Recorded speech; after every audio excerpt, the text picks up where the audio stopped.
Reforma laboral, el proyecto que impulsa Milei. Gracias, Mariela. Ampliación de la jornada laboral. Flexibilización de convenios. Indemnizaciones en cuotas.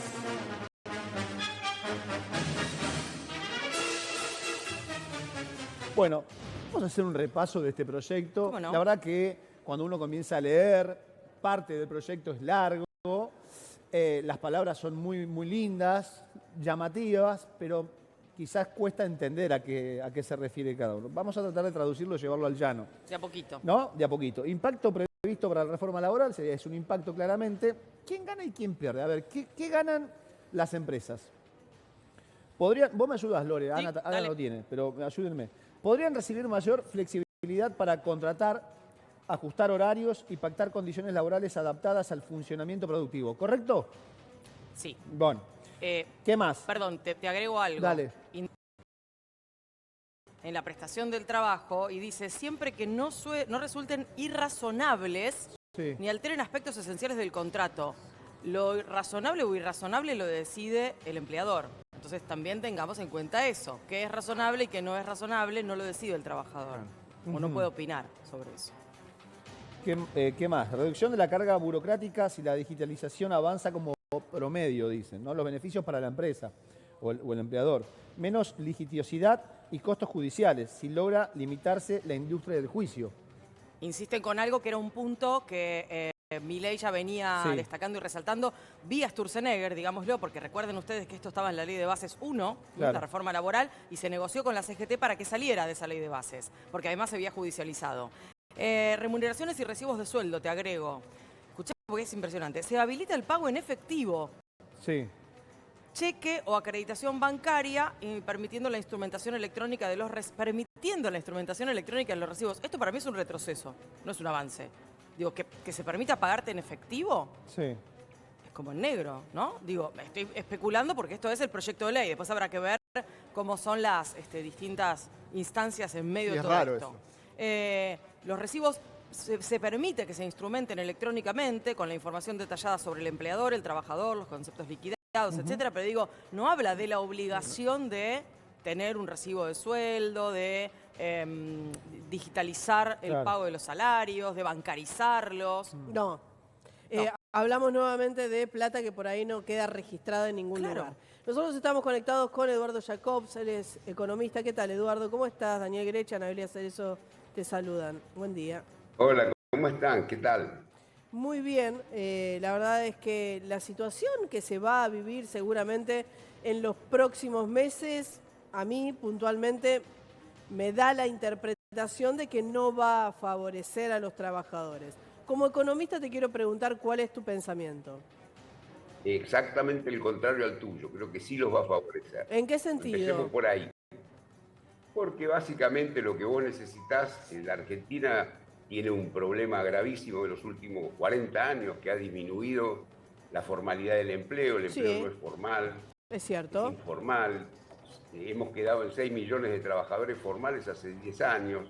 Las leyes de empleo se han anquilosado, los sindicatos no han sabido ayornarse. No han Y hace querido. falta para todos los empleadores, hace falta tener un conjunto de reglas mucho más flexibles y menos agresivas para el empleador, porque si no, el empleador no puede tomar gente porque pone en riesgo su pequeño patrimonio.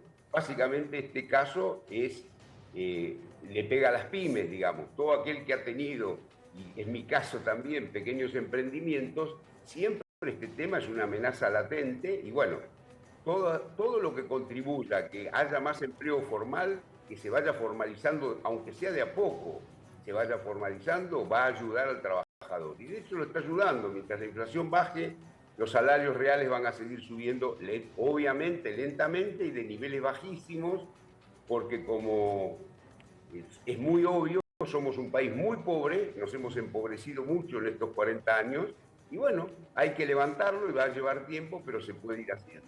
Eduardo, ¿qué significa o qué tenemos que entender por el concepto salarios dinámicos? ¿Qué lectura haces de esto? Explícanos. ¿Salarios? Dinámicos. No, no tengo idea, todavía no he leído la letra chica. Yo ahora me pescas en Roma, estoy hace un mes acá en Roma, Ajá. por unas cuestiones familiares. Sí.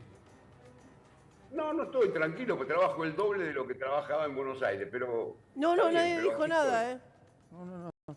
Esa aclaración fue totalmente O tuya. sea, por ahí en el control alguien dijo algo y No, los no, está no escuchando escuchamos Eduardo, pero nosotros. no La dijimos nada. aclaración, acá desde el piso no se dijo absolutamente Conozco nada. esa vocecita, la conozco, ¿Eh? la conozco.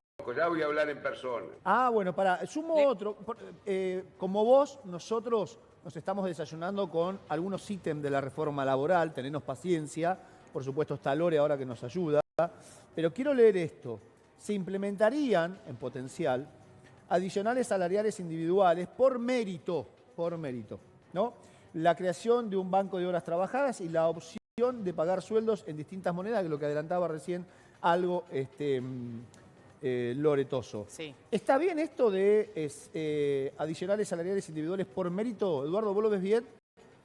Todo lo que sea darle libertad al empleador para que pueda tener una negociación mano a mano con el asalariado, dejar de ver al asalariado como una pobre Carmelita descalza que va por la vida siendo sojuzgada, permite que el empleador dé el empleo en sus condiciones, en las condiciones que él puede bancar. Si al trabajador no le interesa eso, se va, y ese empleo, que lo importante de todo esto es que los meses trabajados, los años que el trabajador dedique a un empleo, queden registrados y queden registrados los aportes y demás. Más allá de la rigidez, hay que quitar rigidez al mercado de trabajo. Te hago una consulta. Se habló mucho de la industria del juicio. Si no, no hay trabajo. ¿Cuál el problema que tenemos es que el no hay trabajo porcentaje de la industria del juicio que tanto se habla? ¿Cuál es el porcentaje de la industria del juicio que tanto se habla? ¿A qué te referís que el porcentaje de la industria del juicio? El porcentaje que hay del juicio que tanto se habla de juicios laborales. Se habla que la industria del juicio... Yo no sé cuántas empresas tuviste vos, yo tuve unas poquitas. Sí. Y tengo algunos emprendimientos pequeños. El juicio laboral es una amenaza permanente, no es la cantidad que tenés. Porque cuando te llega un telegrama, vos lo que haces no vas a juicio, vas y le pagás y vas y negociás con el abogado, y si el abogado que te tocó enfrente es muy bueno, te saca 10 veces lo que vos pensabas que podías llegar a arriesgar. Entonces no tenés trabajo, no generás trabajo. Perdón, pero es decir, no es un problema de juicios y de valores. Eso. Lo que yo trato de decirte es lo siguiente: hay que dejar a la gente que entiende de esto y que, como Cordero, como la gente que está negociando, como los sindicalistas nuestros de empleo saben mucho. Lo que pasa es que no puede ser que ellos convivan con el hecho de que no se mueve la cantidad de trabajadores formales y ellos no registran ese hecho. Pero, perdón, claro ¿te puedo agregar algo a esto que estabas diciendo? Porque quiero consultártelo. Soy Loretoso. Vos decías recién que es una amenaza permanente el juicio laboral y que después hay que arreglar el dinero que, dependiendo del abogado que le toque al trabajador, etcétera, etcétera. Digo, existen leyes y existen convenios colectivos de trabajo donde lo que se administra en esos convenios que se firmaron entre las partes es cuánto dinero hay que pagarle en carácter de indemnización al trabajador al que vos vas a echar. Entonces, si eso se pagara como tiene que pagarse, no habría juicios. Con lo cual, digo, también la pelota está del lado del empleador y no solamente del empleado. Pero que puede llevarte a juicio. Por supuesto que la pelota está del lado del empleador, y vos lo que te olvidás, quizás, o no lo estás poniendo en la mesa, es que hemos vivido los últimos 20 años con una inflación promedio desatada que variaba de un día para el otro, con los salarios que subían de un día para el otro, con la demanda que se iba al demonio, con crisis recurrentes. Pero entonces el problema, Eduardo, no es del trabajador, sino de la economía del país. Pero nadie está hablando de que a ver, yo no me siento que tenga la culpa de nada, y el trabajador menos tiene la culpa de nada. Nadie tiene la culpa de nada, pero como país no fue como la miércoles. Y tenemos que recuperar eso. Bueno, pero ahí está entonces la cuestión. Vos recién hablabas de los trabajadores como Carmelita descalza. Yo no creo que... Pero perdón, y es una interpretación mía. Yo no creo que los trabajadores anden por la vida llevando adelante juicios para poder tener una vida e irse de viaje internacional. Yo no creo que sea de esa manera. No, debe haber trabajadores que lamentablemente se aprovechan de determinadas circunstancias. Si te interesa escuchar algo, te puedo decir... Dale, Eduardo, dale. No, Lo que te estoy diciendo es que el considerar las reformas laborales como un grupo de gente mala que quiere dañar al trabajador es lo que nos ha llevado a tener una economía que cada vez tiene menos trabajo formal, el trabajo y por ende los salarios reales no pueden expandirse como se van a expandir, y gracias a Dios en los próximos años eso va a cambiar, porque ha cambiado en todo el mundo. Cuando en el mundo empiezan a estabilizarse los precios, los países empiezan a normalizarse macroeconómicamente, los trabajadores y los sindicatos dejan de sentirse amenazados y se pueden entrar en negociaciones que le den más margen a los... que todo el punto no es lo que vos hagas, sino dejar la mayor cantidad de elementos como base de negociación del trabajador y del empleador para que las pymes, que son las mayores empleadoras, que tenemos 5 empleados, 6, sí, podamos negociar con ellos condiciones más favorables para el negocio. Porque para que el trabajador le vaya bien, al negocio le tiene que ir bien. Y eso es lo que en los últimos 20 años no ha ocurrido.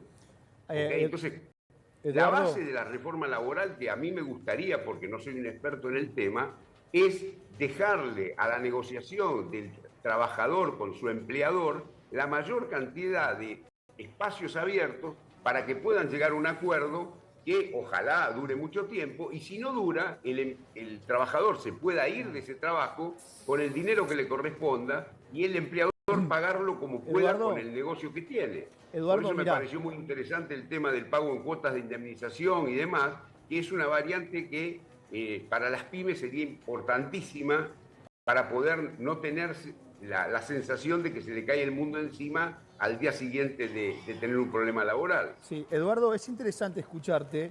Viste que recién te pregunté, a ver, el tema de salarios dinámicos, ¿qué significaba en esta reforma laboral?